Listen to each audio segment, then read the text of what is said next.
Sekalian rahimakumullah, tadi saya sampaikan bahwa di sini ada nilai manfaat, nilai faedah dari sebelumnya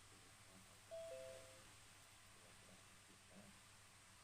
mengenai pertemuan sebelumnya ya dapat ilmu, kita dapat ilmu karena kalau kita melakukan sebuah kesalahan, kealpaan, di sini kita mendapatkan ilmu istighfar. Karena kalau kita disuguhkan pada suatu pilihan, pada pertemuan sebelumnya kita mendapatkan ilmu istighfar. Karena kalau kita ingin sukses dalam suatu aktivitas ataupun kegiatan, maka di sini juga kita mendapatkan ilmu istiqomah. Kemudian pada saat kita disuguhkan berbagai ragam aktivitas kegiatan sehingga pikiran kita menjadi penat, maka kita dengan materi ilmu manajemen stres, dan kita kalau kita ingin menjadi mempunyai sahabat yang sejati, kita bersahabat dengan Al-Quran. Kemudian kalau ingin kita mencari referensi yang lebih banyak, kita juga mendapatkan ilmu literasi.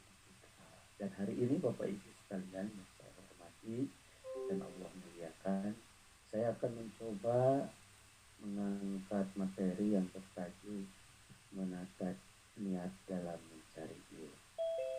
Menata niat dalam mencari ilmu, karena di awal kita sudah dapat berbagai macam ilmu. Nah, kita coba kita niat kita dalam proses mencari ilmu itu.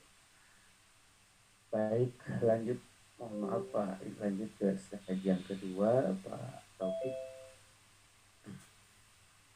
Dalam mencari ilmu, dalam tema ini Bapak Ibu sekalian, paling tidak di sini ada 2 poin atau kata kunci. Kata kunci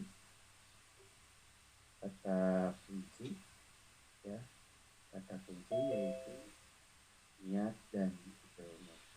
Maksudnya 2 kata ini yang saya akan coba paparkan atau uraikan. Pertama ada niat, yang kedua ada ilmu. Ya, table of contentnya, isi dari tema yang saya angkat ini ada niat, ada ilmu. Yang pertama saya akan coba bahas niat dulu.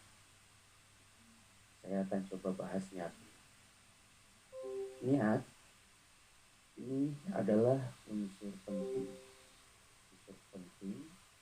dalam sebuah ibadah. Sah atau tidaknya ibadah bergantung pada sah atau tidaknya niat orang yang melakukan ibadah atau kebaikan tersebut. Oleh karena itu, pemahaman tentang niat sangatlah penting untuk diketahui setiap muslim agar bisa melaksanakan ibadah dengan benar sesuai dengan ketentuan syariat Islam. Dalam sebuah hadis yang masyhur, Rasulullah bersabda, ini pernah disampaikan juga oleh Pak Hidayat pada materi bersahabat dengan Al-Quran.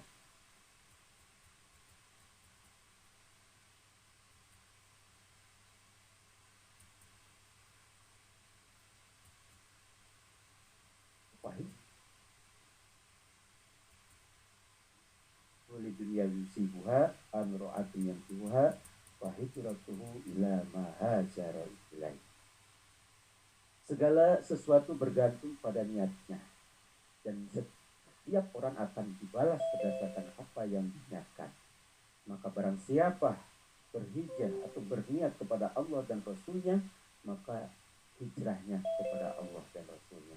Dan barang siapa hijrahnya untuk mendapatkan dunia atau seorang perempuan yang ingin dia nikahinya, maka hijrahnya kepada apa yang dia niatkan tersebut. Jadi hadis ini menegaskan bahwa niat seseorang sangat berpengaruh pada hasil dari pekerjaan yang dilakukan. Jadi niat menjadi pokok penentu dalam sebuah amal. Contoh, kita sekarang melakukan orientasi, dan sekarang kita melakukan agenda kegiatan menjadi bagian dari ceramah rohani. kita luruskan, kita niatkan. Kegiatan ini akan menjadi nilai ibadah pada saat kita niatnya benar. Dalam Islam itu enaknya, dalam Islam itu semua apa yang kita lakukan akan menjadi nilai ibadah ketika niat kita benar. Contoh untuk menikah itu akan jadi ibadah. Contoh makan akan jadi nilai ibadah. Sampai tidur pun akan menjadi ibadah kalau niatnya benar. Makan kita niatkan untuk agar supaya kita sehat. Setelah sehat kita bisa melakukan ibadah dengan benar, dengan baik.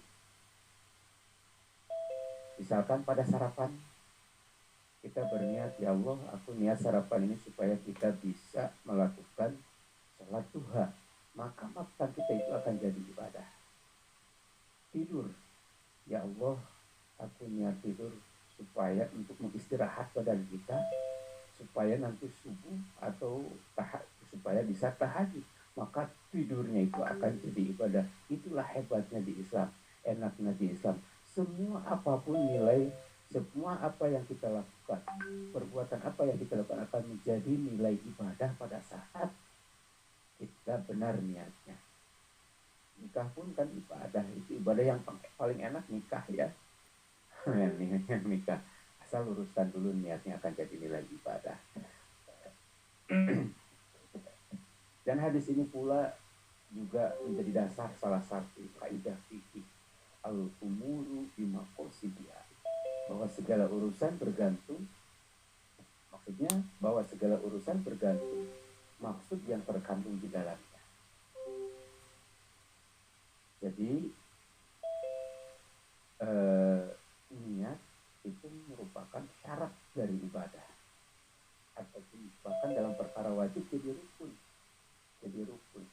Kita ketahui bahwa dalam Islam itu ada wajib, ada sunat, ada mubah, ada makruh, ada haram. Di luar yang haram itu mesti kita mesti kita niatkan supaya menjadi penentu sah atau tidaknya sebuah ibadah kita. Di luar haram dan makruh ya. Dalam seperti tadi tidur itu mubah hukumnya. Makan itu mubah, meskipun kita tidak makan pun itu tidak apa-apa, selama itu perkara mubah. Jadi kalau yang dalam wajib itu menjadi sebuah rukun, dalam perkara muka akan menjadi nilai ibadah pada saat kita meluruskan niatnya itu. Ya itu bapak, niat itu paling penting. Innamal a'malu binniyat wa innamal itu. Sekarang tujuannya, seperti saya sampaikan tadi, tujuannya itu adalah untuk membedakan ibadah dengan kebiasaan. Tadi saya katakan bahwa perbuatan apapun yang kita lakukan asal bukan perbuatan yang haram, itu akan menjadi nilai ibadah manakala kita lurus. Maka beda bobotnya, nilainya perbuatan itu yang menggunakan niat dan yang tidak. Jadi sebagai pembeda ibadah dengan kebiasaan. Yang kedua, untuk membedakan tingkatan ibadah, apakah itu wajib atau sunnah. Seperti dalam sholat itu perkara wajib. Niat dalam sholat itu minimal ada niat yang menjadi pokok untuk diniatkan. Satu qasdul fahri, yang kedua ta'yin, yang ketiga fardiyah kalau misalkan yang perkara fardu. Atau dalam perkara sunat, satu qasdul fahri salat sunat atau puasa sunat, qasdul fahri ta'yin, yang ketiga sunat. Itu kalau perkara. Makanya untuk pembeda antara ibadah yang wajib atau ibadah yang sunat tingkatannya. Tempatnya, ibu saya mohon maaf tadi belum saya tempatnya itu dalam hati, dalam hati ya. Makanya jangan sampai kita terlena pada saat kita melakukan suatu pekerjaan, entah itu perkara wajib, perkara sunat, ubah, niatkan dengan baik supaya menjadi betul-betul nilai ibadah, supaya menjadi pembeda ibadah dengan kebiasaan, supaya menjadi pembeda tingkatan ibadah, apakah ibadah itu sunat ataupun wajib. Baik, lanjut next. Nah sekarang perannya ini maksudnya, saya tadi sampaikan niat, arti niat ya. niat supaya ini ada azam ya, ada azam, ada niat tadi belum saya sampaikan. Jadi niat itu kostul fa'li muktaronan fi'lihi, menyengaja atau bermaksud melakukan suatu perkara dibarengi dengan pekerjaannya. Contoh, sekarang kita ingin melakukan siraman rohani, barengi dengan niat kita, ya Allah, saya ingin mencari ilmu, ingin menggapai ridhomu, itu dibarengi dengan kita konsen fokus pada layar, itu dibarengi, itu qasdul fa'li berdasarkan ilmu fikih ya. Qasdul fa'li muktaronan bi fi'lihi. Jadi menyengaja atau bermaksud melakukan suatu perkara dibarengi dengan pekerjaan. Bagaimana kalau begini?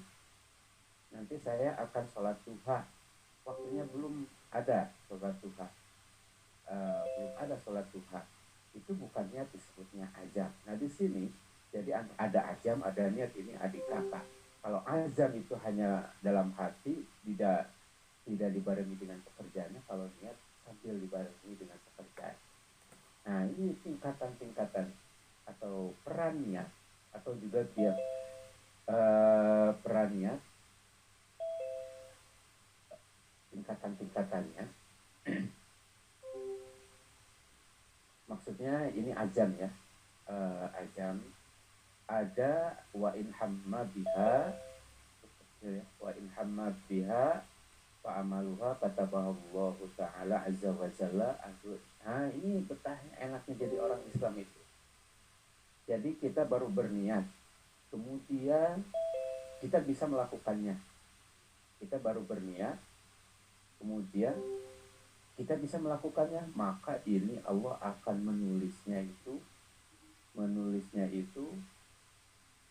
bisa nilai pahalanya itu dicatat oleh Allah itu 10 kebaikan sampai 700 kebaikan, bahkan berlipat-lipat. Ini nilai pahala. Pentingnya niat itu Ibu Bapak ya, pentingnya niat itu. Jadi ada posisi pada saat kita berazam, ada posisinya 3. Pertama, orang yang berniat melakukan suatu amal kebaikan lalu mengerjakannya, maka kepada orang tersebut diberikan pahala mulai dari 10 kebaikan, 700 kebaikan hingga berlipat-lipat. Kemudian posisi yang kedua, seseorang yang berniat melakukan suatu amal kebaikan, wa in wasani ayya'zama wa la ya'mal. Seseorang yang berniat melakukan suatu amal kebaikan dan mampu melakukannya tetapi tidak jadi melakukannya, maka kepada orang tersebut diberikan pahala 1 kebaikan saja. Yang ketiga, maaf ya di saya sambilkan maaf yang lainnya. Yang ketiga, Pasalisa ayyazama ala fi'li amrin la yastati'u. Seseorang yang berniat melakukan suatu amal kebaikan tetapi ternyata tidak mampu melakukannya, kepada orang tersebut diberikan pahala sebagaimana orang yang mampu melakukannya. Jadi paman hamma bihasanatin falam ya'malha katabahullah indah hasanatin. Baru niat saja sudah dikasih pahala oleh Allah. Saya berazam nanti, atau di dalam hati kita itu nanti akan sholat duha, itu baru belum melaksanakannya itu udah punya nilai 1 pahala, punya nilai 1 pahala. Sebaliknya kalau misalkan dalam hati kita mempunyai niat untuk melakukan suatu kesalahan, lalu itu tidak ditulis 1 kesalahan.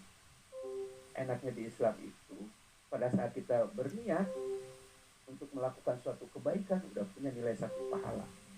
Sebaliknya pada saat kita berniat untuk melakukan suatu kejahatan atau kesalahan, maka Allah tidak akan menulisnya 1 kesalahan sepanjang dia melakukannya, baru dicatat oleh Allah melakukan 1 kesalahan. Jadi indah dan enak jadi orang Islam ya. Bersyukur kita ditakdirkan oleh Allah menjadi seorang muslim atau muslimah, karena apapun yang kita lakukan akan menjadi nilai ibadah asal peran niatnya itu betul-betul kita lakukan, dan niat itu adanya dalam hati, dan niat punya azam. Dan posisi azam ini tingkatan ya, tingkatan ada apa ayat azama wa ya'mal, ayat zama wa la ya'mal, ada ayat zama ala fi'li amrin la yastatifa, la yastifu, la yastatifu. Baik, lanjut. Pak Taufik, lanjut slide-nya. Jadi begitu pentingnya niat Bapak Ibu ya. Begitu pentingnya niat mesti kita lakukan dalam perbuatan yang kita lakukan apapun mesti dibarengi dengan niat. Ya, mesti dibarengi dengan niat. Karena ada sebuah kisah ini, pentingnya niat. Ada sebuah kisah dalam yang dihikayatkan oleh Abul Aliyah, seorang ulama besar generasi tabi'in. Ini Syekh Muhammad bin Abdullah Al-Jurdani dalam kitab Al-Jawahirul Ruqyah menyebutkan dengan redaksinya, wakilat dikatakan bahwa pada hari kiamat ada orang yang diberi catatan amalnya dan menerimanya dengan tangan kanan. Tentu ini pertanda baik, pertanda ia termasuk ahli surga. Namun setelah melihat catatan amalnya, ia justru kaget. Di situ tercatat amal-amal soleh berupa haji, jihad, sedekah. Padahal dia tidak merasa pernah melakukannya di saat dia hidup. Dia mengatakan, hada laisa bi kitabi. Ini bukan kitab. Pak ini ma fa'altu syai'an min dzalik. Ini bukan catatan amalku, sebab sungguh aku sama sekali tidak pernah melakukan amal soleh sedikit pun. Umamnya penuh kekagetan, kata beliau. Ia sangat tidak percaya dengan data di dalam buku catatan amalnya. Terlalu bagus dan mengada-ngada. Di tengah kesangsian atas buku catatan amal yang baru ia terima, Allah memberi jawabannya. Ini adalah buku catatan amalmu, karena kamu telah hidup dengan umur panjang dan kamu pernah berkata, andaikan aku punya harta, maka aku akan beribadah haji dengannya. Andaikan aku punya harta, maka aku akan mensedekahkannya.